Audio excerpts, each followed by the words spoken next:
I went down to the Central Museum and I was talking there to Dr. John Gray, who's the Chief Museums Officer, and I asked him, what did the future hold for Hawley's Wood? Well, the future of Hawley's Wood is that obviously our responsibility is to maintain the building. We have by law to maintain the building because it is a Grade 1 listed building and the government would prosecute us if we didn't. Hawley's Wood was last restored comprehensively at the turn of the century by the First Lord Needham, who then gave the building and purchased contents and opened the museum in 1902.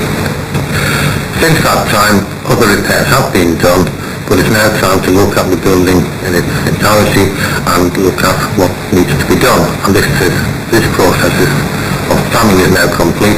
The contractor is on site, and in 9 months' time, after the roof's been off and put back on again, Hawley's Wood should be safe and sound and weatherproof for the next 25 or so years at least. The opportunity has also been taken to look in detail at the furniture. We've had specialists come look at the furniture and the paintings, and we've come up with a conservation programme for paintings and furniture, and we'll put in for a grant, and next week perhaps we will hear about that, and we intend to restore, where necessary, as many of the pieces as possible.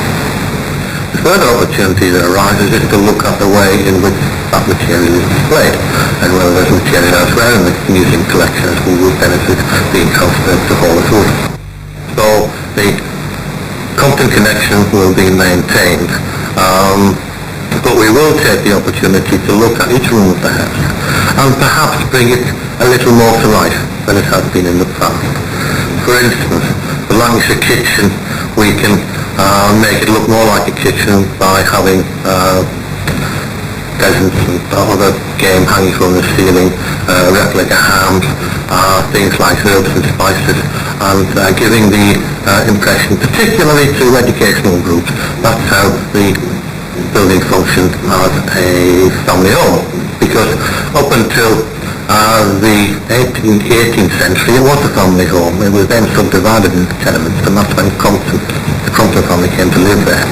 And from the end of the 18th century through to the beginning of the 20th century, the building was in a fairly parlous state. Hopefully we can bring it back to its former glory.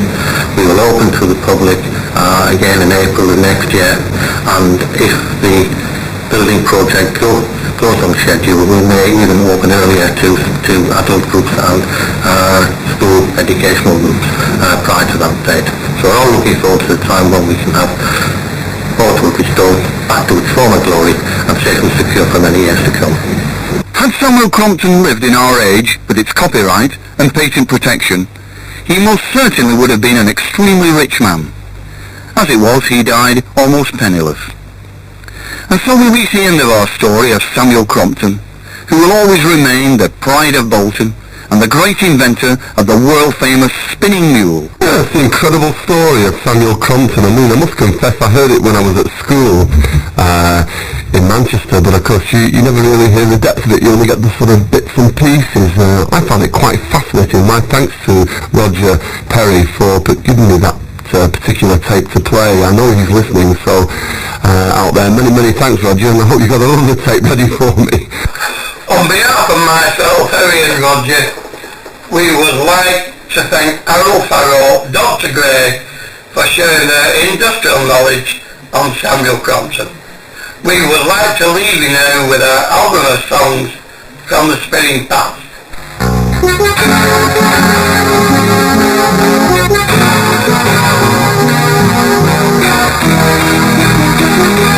Samuel Crompton was a great man of the past. He invented spinning mules, spinning fast. All the credit goes to Sam. He's Bolton's famous man, sending spinning mules, spinning round the world.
recording is also dedicated to all those who, through their endeavours, are preserving our industrial heritage.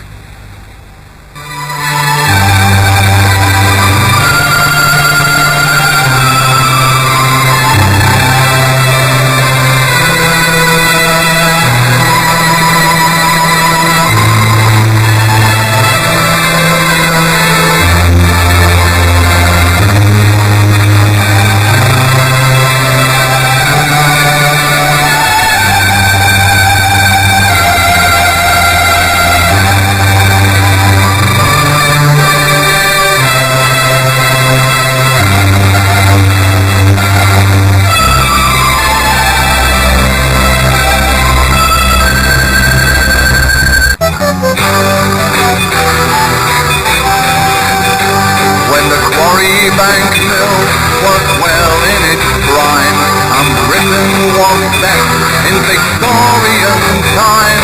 For many long years it stood proud and strong, and the great water wheel kept it thundering along. And old Mary Shuttle keeps pounding away on the old wooden loom, where she worked every day, and the people of Style were off her to say, listen, you'll hear Mary Shuttle.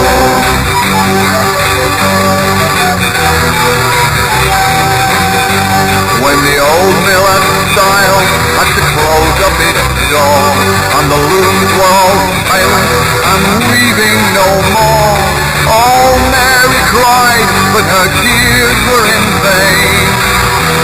For only the ghost and the memories remain, and old Mary Shuttle keeps pounding away on the old wooden loom, where she worked every day, and the people of Style were off her to say, listen, you'll hear Mary Shuttle.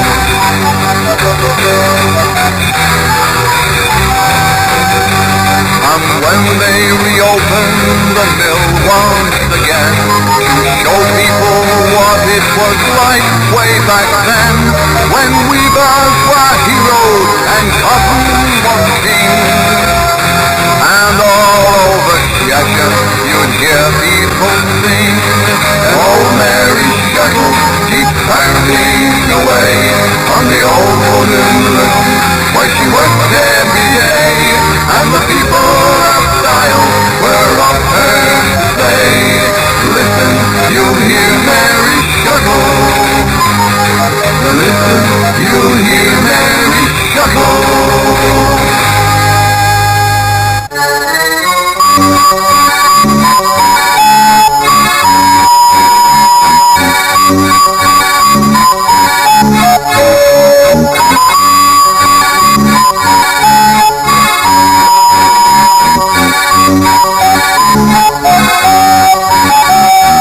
Let's give 3 cheers for the working man. He's known as the champion of industry, with the breadth of his back and the strength of his hand. He's working for you and for me, and he works at his plough, and he works at his forge, and he works in the mill and the factory, and he works down the mine, and he works in the field, and he works for the right to be free. Yes, he works for the right to be free.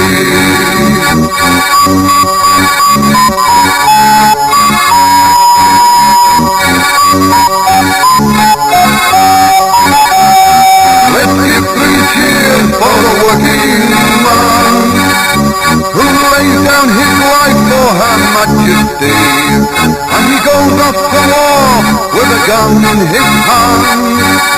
He's fighting for you and for me, and he fights on the land, in the air and the sea, and he fights against evil and tyranny, and he fights with his heart, and he fights with his soul, and he fights for the right to be free. Yes, he fights for the right to be free.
dedicated to Samuel Crompton, the famous Bolton's pioneering inventor.